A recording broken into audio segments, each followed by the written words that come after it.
Subscribe कीजिए हमारे channel को और बेल आइकन को दबाइए हमारी लेटेस्ट वीडियो सबसे पहले देखने के लिए।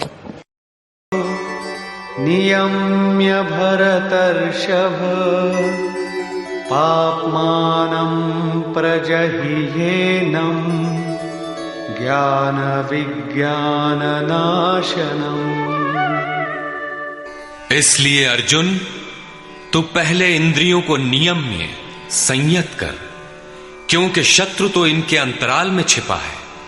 वो तुम्हारे शरीर के भीतर है, बाहर खोजने से वो कहीं नहीं मिलेगा। इंद्रियों को वश में करके ज्ञान और विज्ञान का नाश करने वाले इस पापी काम को ही मार। ये हृदय देश की अंतर जगत की लड़ाई है। काम सीधे पकड़ में नहीं आएगा, अतः विकारों के निवास स्थान का ही घेराव कर लो, इंद्रियों को ही संयत कर लो। किंतु इंद्रियों और मन को संयत करना तो बड़ा कठिन है। क्या ये हम कर पाएंगे? इस पर योगेश्वर श्री कृष्ण आपकी सामर्थ्य बताते हुए प्रोत्साहित करते हैं।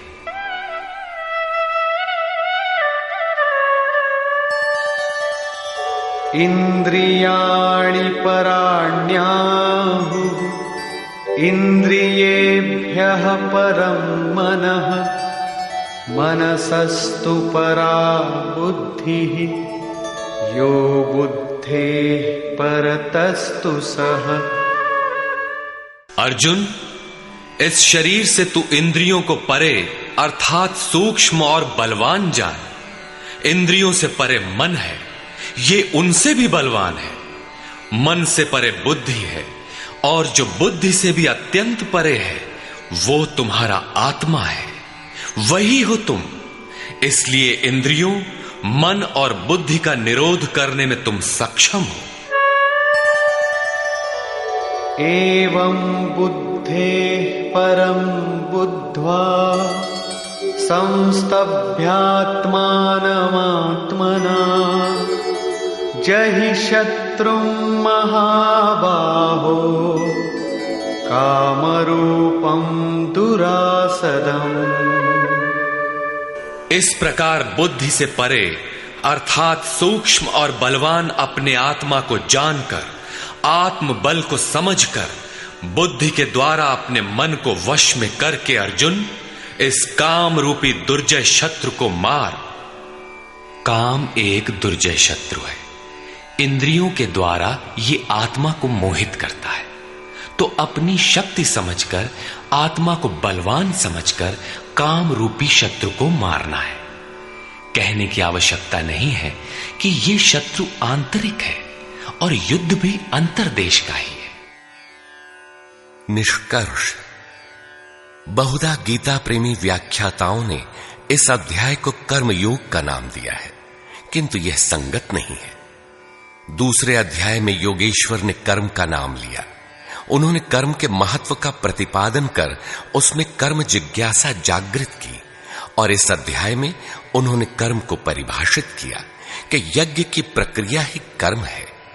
सिद्ध है कि यज्ञ कोई निर्धारित दिशा है।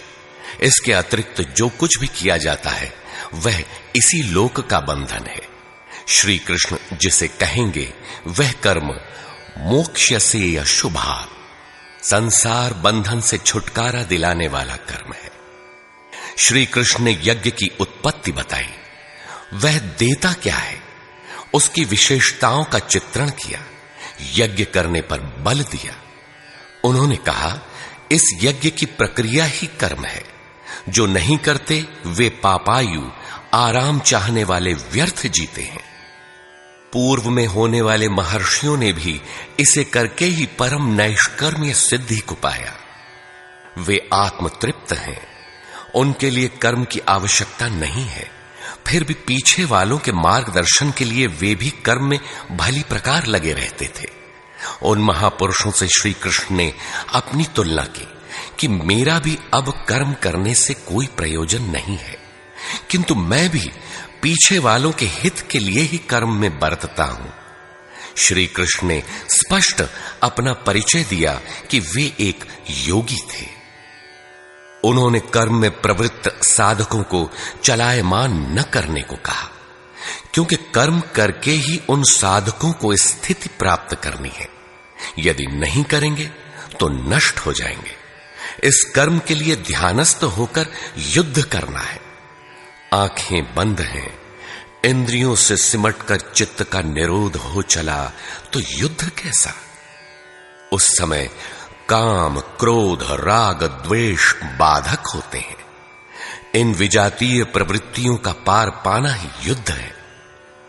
आसुरी संपद कुरुक्षेत्र विजातीय प्रवृत्ति को शनैः शनैः छांटते हुए ध्यानस्थ होते जाना ही युद्ध है। वस्तुतः ध्यान में ही युद्ध है।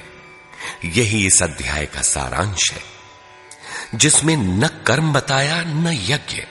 यदि यज्ञ समझ में आ जाए तो कर्म समझ में आए। अभी तो कर्म समझाया ही नहीं गया। इस अध्याय में केवल स्थित प्रज्ञ महापुरुष के प्रशिक्षणात्मक पहलू पर बल दिया गया। यह तो गुरुजनों के लिए निर्देश है। वे न भी करें तो उन्हें कोई क्षति नहीं, और न ऐसा करने में उनका अपना कोई लाभ ही है।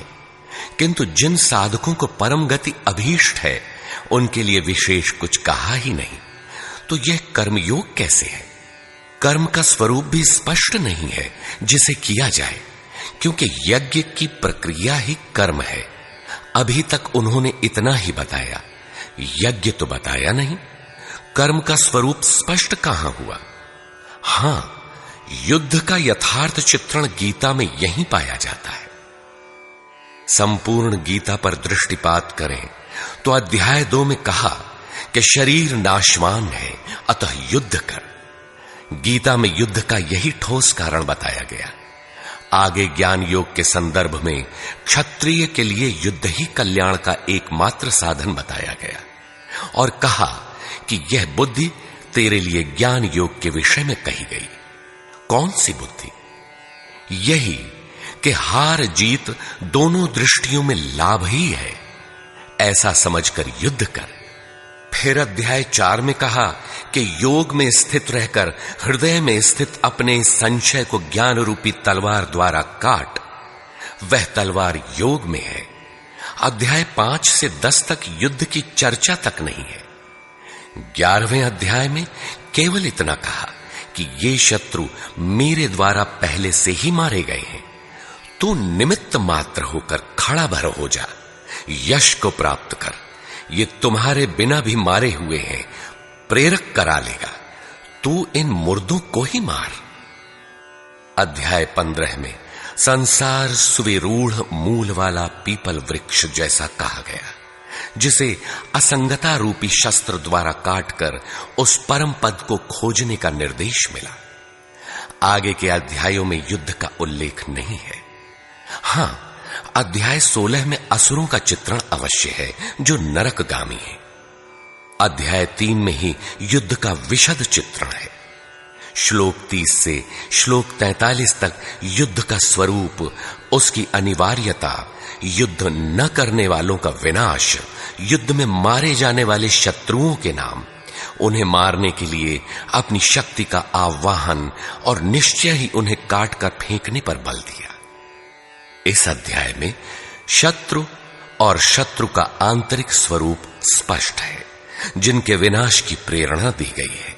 अतः ओम तत्सदिति श्रीमद् भगवद गीता सूपनिषत्सु ब्रह्म विद्यायाम योग शास्त्रे श्री कृष्णार्जुन संवादे शत्रु विनाश प्रेरणा नाम तृतीयो अध्याय।